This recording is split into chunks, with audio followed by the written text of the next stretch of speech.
You are most welcome today's economics class. आज हम आपके लिए इकोनॉमिक्स में टॉपिक्स लाए my dear students, concept of good money. Session number कौन सा? सबसे पहले आप सभी मेरे प्यारे लर्निंग स्टूडेंट्स और आप सबसे समझे सारे लोग इस कोरोना काल में महादेव की कृपा से अच्छे और सुरक्षित होंगे। तो एक बार जयकार लगाइए, हर हर महादेव, हर हर Mahadev. You are most welcome today's economics class. आज हम आपके लिए इकोनॉमिक्स में टॉपिक्स लाए मैंने stand concept of good money. ठीक है, गुड मनी किसे कहते हैं, इसका कॉन्सेप्ट क्या है, meaning and concept. Good money market में जितने भी टाइप्स का मनी है उन्हीं को हम गुड मनी कहते हैं। तो गुड मनी हम जनरली उन्हें कहते हैं जो जिनको टैक्स पेमेंट किया जाता है, जिनके बारे में पब्लिक को गवर्नमेंट को पता, उन्हीं को गुड मनी।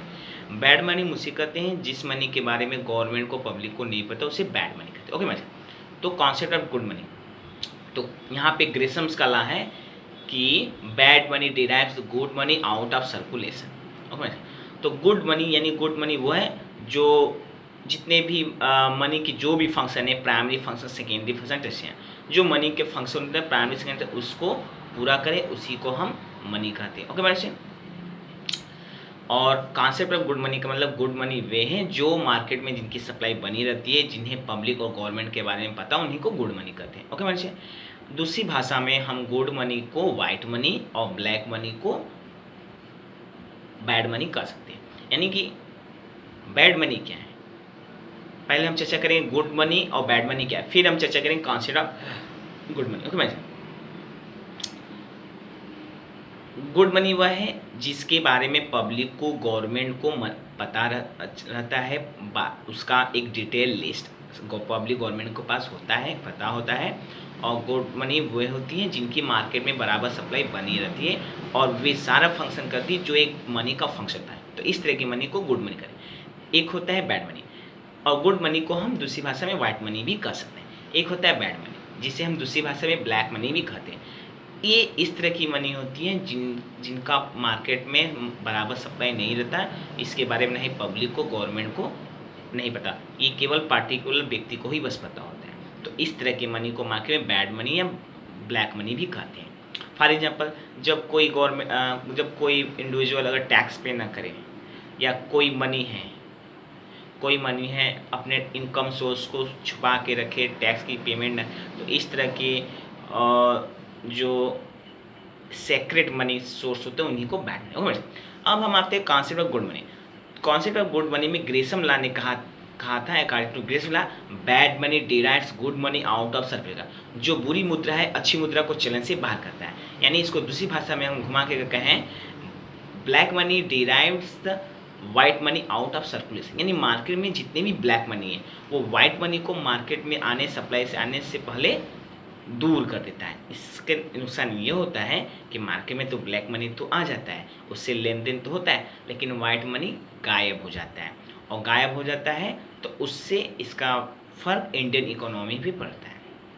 तो इसका बुरा प्रभाव पड़ता है हमारे इंडियन इकोनॉमी के प्रोडक्शन पे, हमारे किसी भी इकोनॉमी के प्रोडक्शन पे, एम्प्लॉयमेंट पे, इनकम में, saving, investment, consumption and further production and investment. क्योंकि ये बातें आपको डायरेक्टली नहीं समझ में, तो इनडायरेक्टली समझ में आती है। तो हम इसको ऐसे भी समझा सकते हैं, मार्केट में ब्लैक मनी आएगा, ठीक है, तो ब्लैक मनी आ रहा है तो मतलब टैक्स की चोरी हो रही है। जब टैक्स की चोरी है तो पैसे कम से कम मिलेंगे प्रोडक्शन के लिए, और जब पैसे प्रोडक्शन के लिए कम से मिलेंगे तो एम्प्लॉयमेंट कम से कम जनरेट होगा। जब एम्प्लॉयमेंट कम से कम जनरेट होगा तो इनकम भी कम से कम जनरेट होगा, और जब इनकम कम से कम जनरेट होगा तो सेविंग और एक्सपेंडिचर भी कम से कम जनरेट होगा। सेविंग एंड कम से कम होगा तो फिर प्रोडक्शन कम से कम। यानी आपने देखा कि ब्लैक मनी या बैड मनी से हमारा एक सर्कुलेशन वे में चलता है, इससे हमारी इकोनॉमी में बहुत प्रभाव है। और जब प्रोडक्शन ही नहीं होगा तो देश का विकास कैसे हो। तो हम कह सकते हैं अंडरस्टैंड्स, तो मार्केट में वाइट मनी का होना जरूरी है, ब्लैक मनी का नहीं। ओके वैसे तो अब हम आते हैं कॉन्सेप्ट ऑफ गुड मनी। तो कॉन्सेप्ट ऑफ गुड मनी है according to Gresham law. Gresham ने कहा था bad money derives good money out of circulation. Bad money, in other word इसको हम और एक्सप्लेन करते हैं, बैड मनी और black money derives good money और white money out of circulation.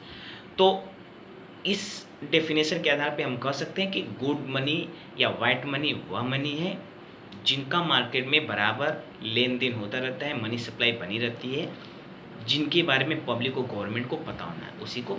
तो जितने भी टाइप्स की मनी जो हम पिछले लेक्चर वीडियो में चर्चा कर चुके थे, paper money, gold money, coin money, सारे तरह की मनी, वो चाहे मोबाइल हो या नॉन मोबाइल, चल हो, अचल संपत्ति हो या चल संपत्ति, वो किसी भी तरह की संपत्ति हो, चल, अचल, मोबाइल, अगर उनका एक लिस्ट, उनका डिटेल हमें, हमारे पब्लिक को, हमारे गवर्नमेंट को पता है, तो वो वाइट मनी या गुड मनी आते हैं। और इसी को कहते हैं कॉन्सेप्ट ऑफ गुड मनी, कि जो बैड मनी नहीं है, जो ब्लैक मनी नहीं, वो सारा वाइट मनी या गुड मनी है। और इसी को हम कॉन्सेप्ट ऑफ गुड मनी कहते हैं, कि जिनकी बराबर मार्केट में लेन देन हो, बराबर मार्केट में सप्लाई बनी हो, पब्लिक को, लोगों को पता हो उसके बारे में, उसकी पेमेंट के बारे में, तो इस तरह की मनी को गुड मनी कहते हैं। लेकिन जो गुड मनी नहीं होता है उन्हें हम ब्लैक मनी, वाइट मनी कहते हैं। जो टैक्स की चोरी या इनकम सोर्स या मनी सोर्स जो पब्लिक गवर्नमेंट को नहीं पता, उन्हीं को हम बैड मनी या ब्लैक मनी। लेकिन इन ब्लैक मनी से वाइट मनी को खतरा आता है कि ये bad money makes good money out of circulation, according to Gresham है कि बैड मनी लेकिन गुड मनी को मार्केट से दूर करते हैं। और अभी हमने चर्चा किया कि बैड मनी, ब्लैक मनी से कितना नुकसान है। टैक्स की चोरी होगा, जब टैक्स की चोरी होगा तो पैसे जब आएंगे नहीं, जब पैसे आएंगे नहीं तो प्रोडक्शन होंगे नहीं, जब प्रोडक्शन होंगे नहीं तो इनकम होगा, जनरेट होगा नहीं, जब इनकम होगा तो कंजप्शन होगा नहीं, जब कंजप्शन होगा नहीं तो सेविंग इन्वेस्टमेंट होगा नहीं, फिर जब सेविंग इन्वेस्टमेंट होगा नहीं तो फिर प्रोडक्शन कैसे होगा। तो यानी बैड मनी से एक सर्कुलर वे में लॉस होता है इकोनॉमी को। तो ओके, तो आज हमने चर्चा किया the concept of good money, types of money, the concept of good money and loss and profit from bad money. Okay, वैसे अगर आपको इसमें से कहीं भी कोई डाउट हो मुझे कमेंट बॉक्स में जरूर, मैं इसका जवाब दूँ। और अगर नहीं विजुअल मेरे लेक्चर वीडियो से आप पढ़ रहे हैं, सीख रहे हैं, आगे बढ़ रहे हैं, दिन दुनिया चार चौगनी, इससे मुझे खुशी की क्या बात है। और हाँ, अगर अभी तक आपने हमारा चैनल सब्सक्राइब नहीं किया, please subscribe my channel and like share my video to friend relative, क्योंकि ऐसा करने में आके तो 1 रुपये भी नहीं लगते हैं, बट इससे मेरी कॉन्फिडेंस बढ़े और मेरा वीडियो आप तक अपनी मेहनत से आप तक फ्री ऑफ कॉस्ट पहुँचे, जो आप सारे लोग बहुत ही फायदेमंद है, न डायरेक्टली तो इनडायरेक्टली, न सेटर में तो ना, क्योंकि विद्या कभी खराब नहीं जाती। बिकॉज तो कल फिर मिलते हैं इसी में, फिर इसी तरह, फिर किसी नए टॉपिक से, मनी एनालिसिस के अंदर या इसी टॉपिक से, फिर किसी नए टॉपिक से। Till then bye bye, good night, see you and once again for your kind of. कल का एडवांस टॉपिक रहेगा my understand qualities of money, qualities of money. आज हमने चर्चा की कॉन्सेप्ट ऑफ गुड मनी, तो कल हम चर्चेंगे qualities of money. Okay my friend, तो कल फिर मिलते हैं इसी से में, फिर इसी तरह मनी एनालिसिस के अंतर्गत या इसी टॉपिक से संबंधित फिक्स टॉपिक से। Till then bye bye, good night, see you and once again हर हर महादेव, हर हर महादेव।